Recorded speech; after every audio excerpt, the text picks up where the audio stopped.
Hello everyone, कैसे हैं आप सभी। आशा करती हूँ आप सभी अपने घर पे बहुत अच्छे से होंगे।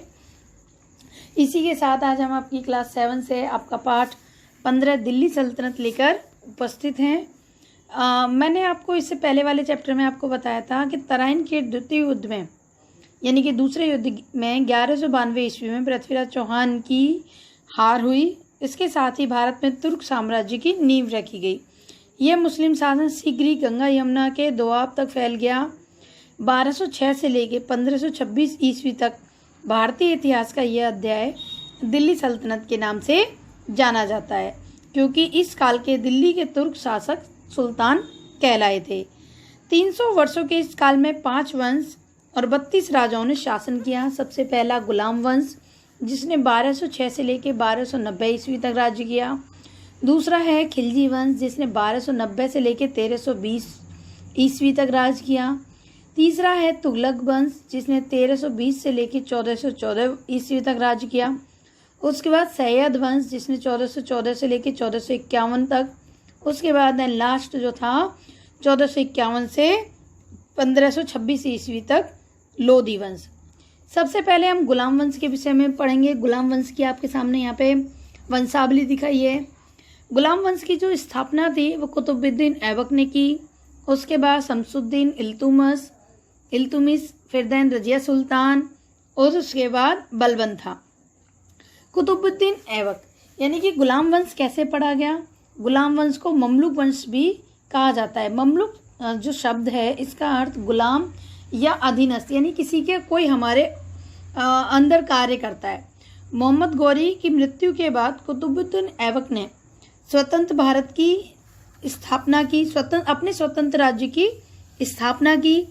इसने दिल्ली सल्तनत की नींव डाली। यह एक न्यायप्रिय और दानी राजा था।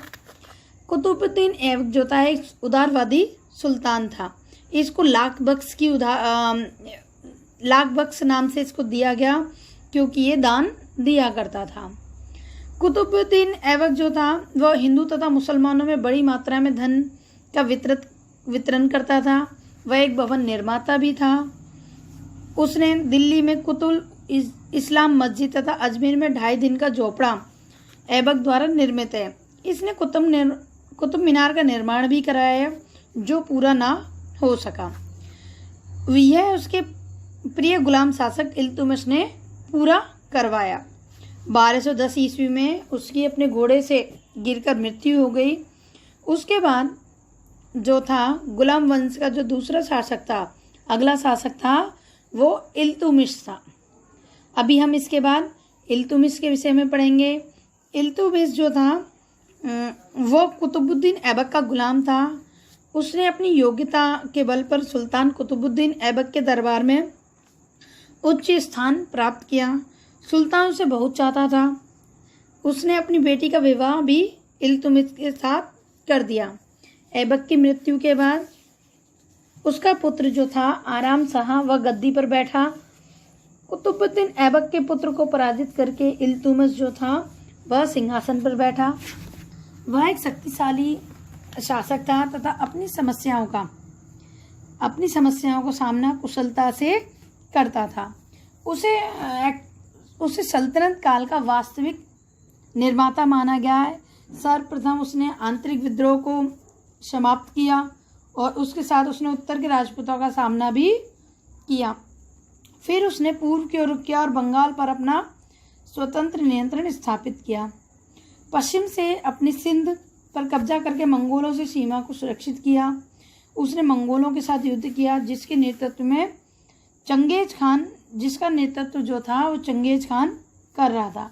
उसने अपने शासनकाल के दौरान रणथंबोर, ग्वालियर, मालवा, उज्जैन, बिहार आदि पर अपनी विजय प्राप्त कर ली थी। इल्तुमिश के जो कई पुत्र थे, लेकिन वह किसी को भी सिंहासन के योग्य नहीं मानता था। इसलिए उसने अपनी पुत्री को यानी रजिया सुल्तान को अपनी उत्तराधिकारी बनाया। इल्तुमिश की मृत्यु जो थी वो 1236 ईस्वी में हुई थी। रजिया का शासन जो है वो बहुत ही कम समय अवधि का रहा था, क्योंकि उसके दरबारी और शाही कर्मचारी जो थे वो रूढ़िवादी थे। वह उन्हें किसी स्त्री के नियंत्रण में रहना, उससे आज्ञा प्राप्त करना पसंद नहीं था। गुलाम साम्राज्य को अनेक समस्याओं का सामना करना पड़ रहा था। रजिया का स्त्री होना एक अन्य समस्या के रूप में भी इन समस्याओं से जुड़ गया। रजिया सुल्तानों ने अपने दरबारियों के साथ दृढ़ता से निपटने की कोशिश की, परंतु वह सफल नहीं हो सकी। 1240 ईस्वी में शाही कर्मचारियों द्वारा उसकी हत्या करवा दी गई। रजिया सुल्तान जो थी वह पहली और अंतिम मध्य युग की जो थी सुल्तान थी, महिला शासक थी। वह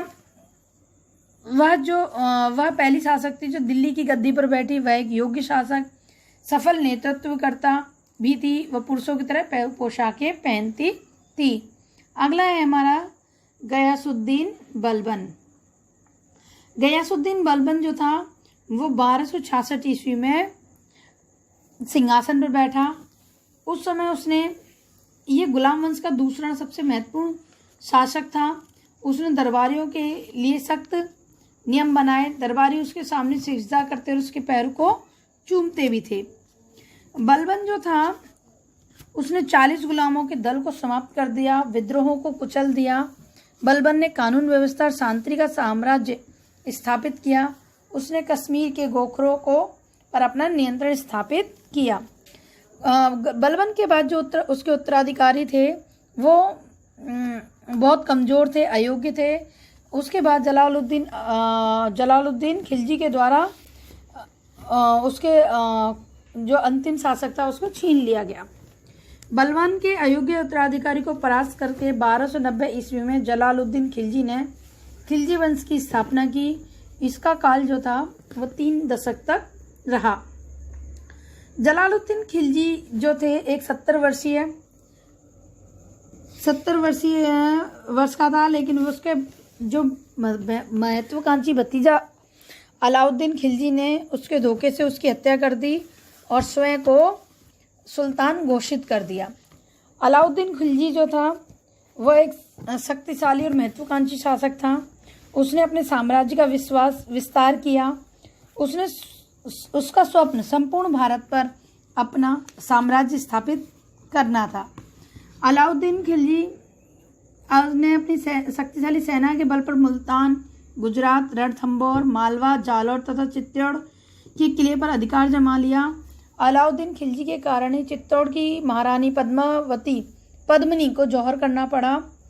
इसी विषय पर मलिक मोहम्मद जायसी ने पद्मावत की रचना की थी। अलाउद्दीन खिलजी को वास्तुकला से भी रुचि थी। उसने सिरी नामक एक नगर बसाया तथा हौज खास बनवाया। दिल्ली के महरौली क्षेत्र में उसने अलाई दरवाजे का निर्माण भी किया। अलाउद्दीन खिलजी का साम्राज्य बहुत दूर दूर तक फैला हुआ था। वह एक कुशल प्रशासक और एक विस्तारक भी था। अलाउद्दीन खिलजी ने अपने राज्य में अनेक मंत्रियों को नियुक्त किया जो राज्य के 4 स्तंभ माने जाते थे। वे निम्न थे। अलाउद्दीन खिलजी जो उसके मंत्री थे उनमें सबसे पहले जो आते हैं वो दीवाने वजारत यानी कि वजीर यानी कि मुख्य सलाहकार कह सकते हैं हम इसको। दूसरे नंबर पे आते हैं दीवाने अर्ज यानी कि रक्षा मंत्री। ये रक्षा से जुड़े हुए सुझाव अलाउद्दीन खिलजी को दिया करते थे। उसके बाद तीसरे नंबर पर आते हैं दीवाने रसालत यानी कि विदेश मंत्री, यानी कि जो आसपास के पड़ोसी उसके दोस्त थे उनके साथ उनके राज्यों के किस प्रकार के संबंध होने चाहिए वो बताया करते थे। उसके बाद है दीवाने रियासत यानी कि वित्त मंत्री की उसके द्वारा उसके राज्य में किस प्रकार की वित्तीय स्थिति है ये सभी उसको बताया करते थे। अलाउद्दीन खिलजी ने एक विशाल सेना की स्थापना की जिसे वह सीमित संसाधनों में ही व्यवस्थित करना चाहता था। इसलिए उसने आवश्यक वस्तुओं जैसे अनाज, चीनी, तेल तथा वस्त्रों की कीमत निर्धारित की। उसने इस कार्य को देखरेख के लिए अधिकारियों की नियुक्ति की तथा जिससे कि दुकानदार जो थे निर्धारित मूल्यों से अधिक दाम ना ले सके।